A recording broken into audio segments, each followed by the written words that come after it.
How you doing? I'm not going to talk about what's going on out there. We all know what's going on out there, but you might be a little bit curious about what's going on in here. We have a large detached house here in our area of suburban Canada. We have lots of groceries in the fridge. We made a few trips just to stock up on things, so we really don't have to go out now. Probably we can last here for 2 weeks if we had to. We have lots in the freezer, lots in the fridge, maybe some things that don't last 2 weeks long, like milk, we might have to replenish. But we have got lots of coffee and lots of coffee cream, very important. So anyway, we're good that way. We can sustain ourselves. All our utilities are working fine. We have hot water. We have lots of ways to do our laundry and our dishes and all that. So we're really good that way. I have lots to do. I have writing I can do. Right now I'm sitting kind of in front of my writing area. This is, get my screen back on here. It's my laptop. I have it down here in a little corner of the basement. You can see behind me I have done some note taking and put some things up on the wall just so I can have really at a glance knowledge of and instant recollections and reminders of the characters in my book that I'm writing, so I don't have to keep looking it up all the time or going back into the software to find it. There's lots of TV here. We've got fiber delivered internet, so I've got gigabit download, hundreds of megabytes are going up if I needed it. This video will be uploaded using that fiber connection. So very, very happy with what we've got available to us. If there was a better time for us to be in this situation, at least in our circumstance, and I hope it's going okay for you folks out there, if there was a better time for us to be in this situation, I don't know what it would be. I had already booked vacation to go away, and that trip to Florida, I had to cancel it a few days ago. And then, as it turns out now, with the travel restrictions, we wouldn't have been able to go. Maybe not, if we were able to go, we might not have been able to get back. So it worked out perfectly. I'm halfway through the first week of a 2-week vacation. And even after that, I have all my work computers and attachments and things home with me. I can function entirely fine from home, doing probably 85% of the work I do in the office. The face-to-face meetings will not happen, but that's what telephones are for. We are noticing some impacts on the government teleconferencing service. So many people are using teleconferences now to get their meetings done that it's not really standing up to all the volume. And also our virtual private network that many of us log into to get our work done inside the government computer system, it's not built to handle hundreds of thousands of people all trying to work from home suddenly. So we have to ration our pipeline a little bit to essential personnel only. So in our office of our somewhat, 35 staff, and in the group that I'm in, there's about 5 of us or 4 of us that are sharing 2 or 3 different licenses for our VPN connection. And the rest are able to get on at odd hours and then download their work and work on it during the daytime, and then go back on during odd hours, like 8 o'clock at night, and then upload their work back to the server and get more work. So we'll find a way around it. We'll find a way to function. Everything's great health-wise. We're fine. I'm usually a pretty tidy guy anyway, so I didn't make a habit of licking poles and touching railings and that kind of thing without always worrying or wondering about what might be on that railing that I've just touched. So I often did carry hand sanitizer with me a lot, frequently wash my hands as it was. I think I'm generally in a low risk category to get this, but that's only as good as the people that I might come into contact with if I wasn't trying to isolate or distance myself. And I won't say isolate, I'm distancing myself to the best I can do right now. Gone for a walk pretty well every day. That the weather's been nice here today and the last couple of days. It's been a little cool, but very pleasant for a walk.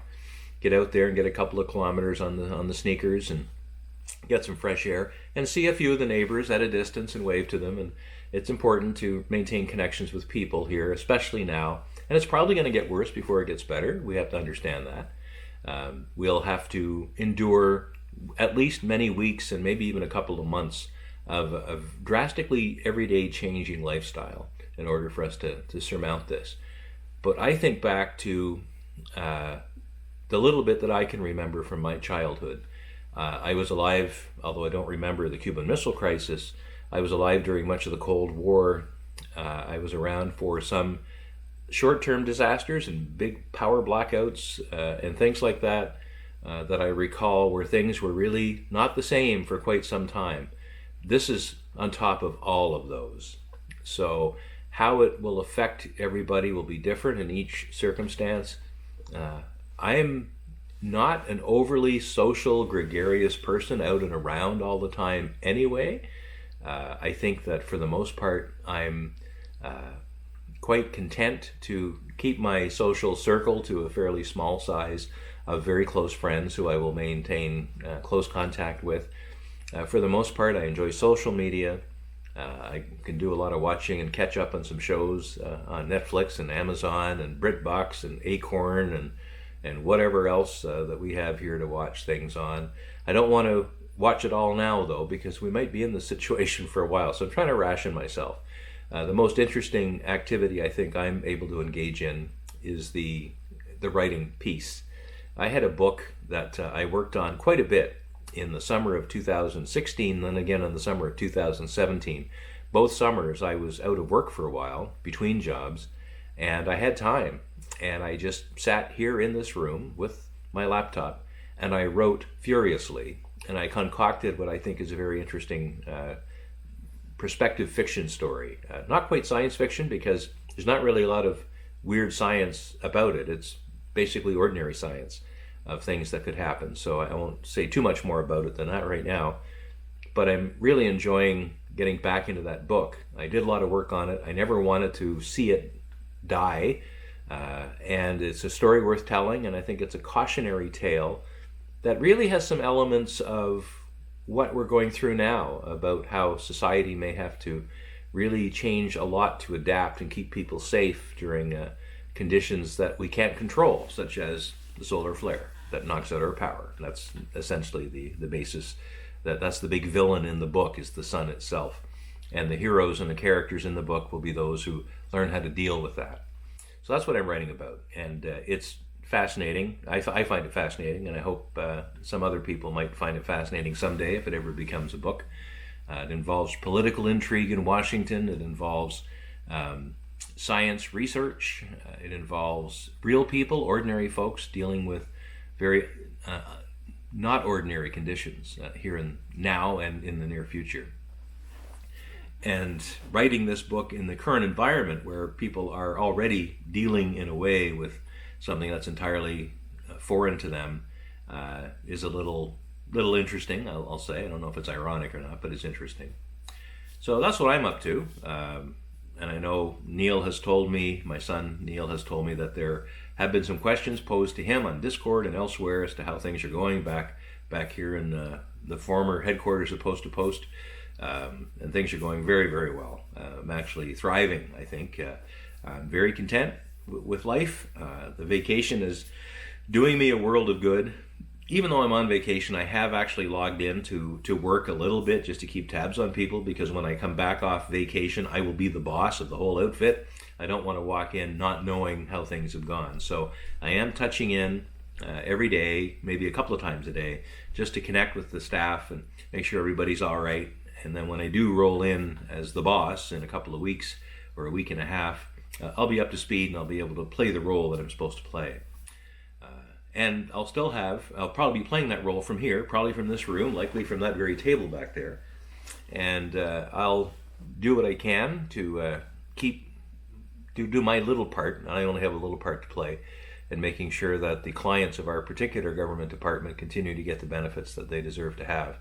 And with everybody working from home, that's really all we're working on. We're working on things to make sure that our clientele, who are a special group of people called veterans, that our clientele in the Canadian government who have earned benefits through their military service and service in the Royal Canadian Mounted Police, continue to get those benefits paid on time and correct amount.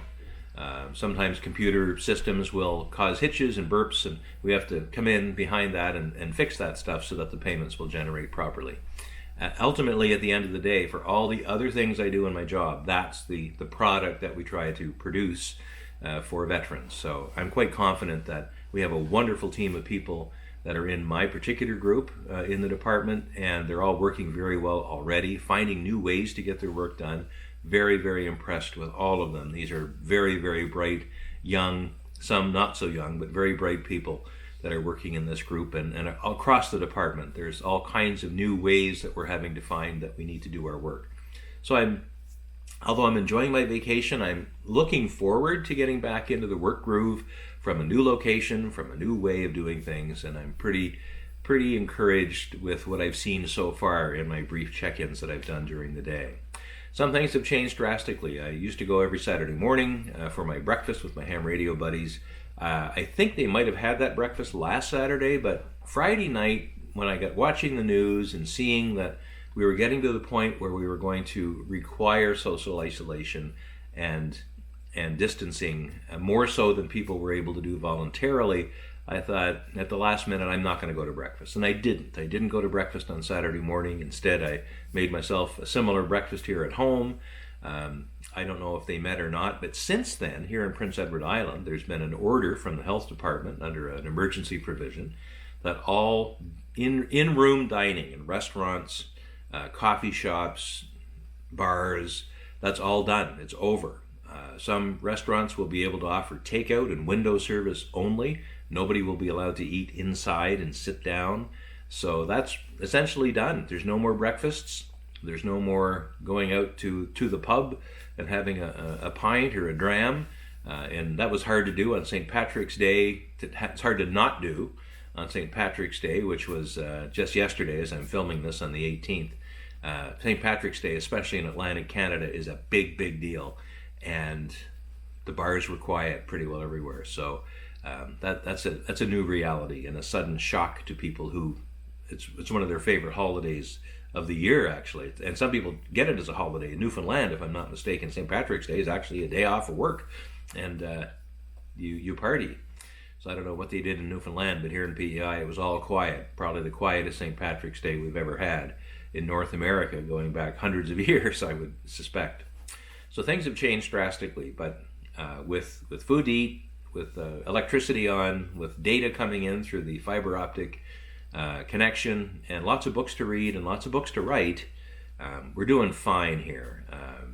And I'm, again, very, very grateful every day for the fact that we have the situation we do. We live in a fantastic country. We live in a very unique province because we're the only province that's an island.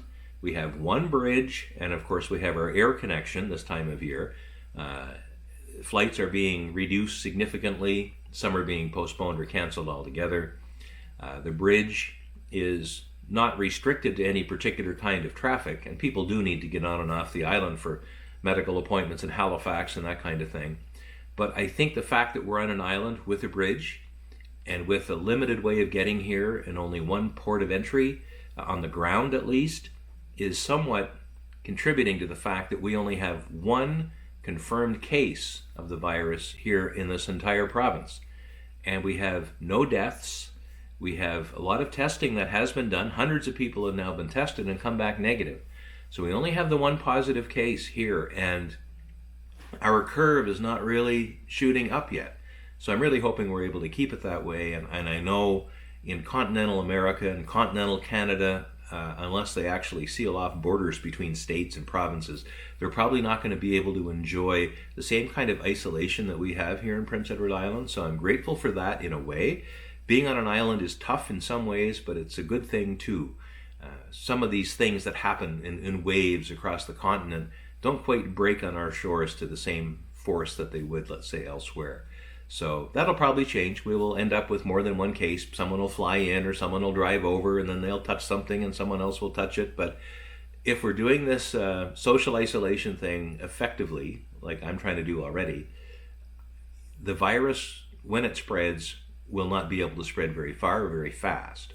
So very encouraged by how well we're doing so far as a community. Everyone up and down our street, I know, seems to be quite respectful, rather, of the necessity to not be out and about too much. There's a few people walking up and down, walking their dogs up and down, maybe with their kids. And that's about it. There's not a lot of traffic. There's not a lot of noise. Not a lot of activity out there. Another thing too is I feel for people who have kids, especially small kids at home at a time like this. Maybe the smallest kids are all right. You can entertain them for a while with their coloring books or games or things on TV. But kids, let's say in early teens, 12, 13 years old, at that point, children are becoming extremely social. Their friends are their most important thing in their lives, or their friends and their social network. And to a large extent, that's been cut off, other than texting and that kind of thing, which will be okay for a while, but they're really going to miss that connection.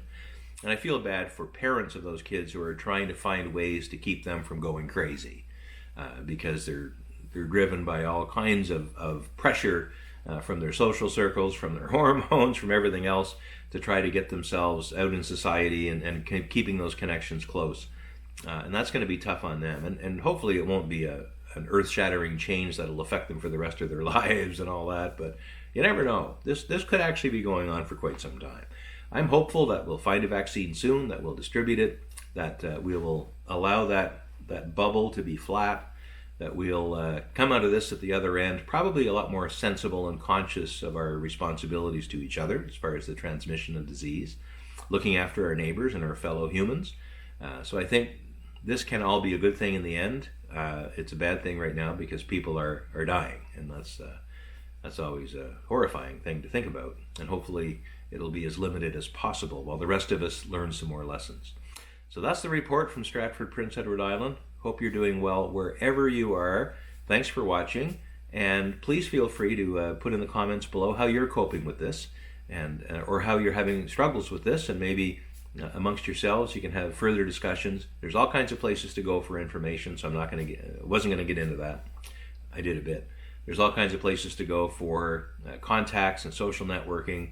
This isn't really the forum for that, but if you do want to throw a comment on down underneath just to let us know how you're doing, I'd be grateful to see that. And it helps keep me in touch with the rest of the community who might be watching this and watching other people as well. So have yourself a great day. Maybe I'll check back in a couple of days with updates as they're needed, but probably the update will always look about like this: me working on a computer for weeks, maybe longer, and hopefully at the end something really nice coming out that can be a book or something entertaining for somebody. See you later.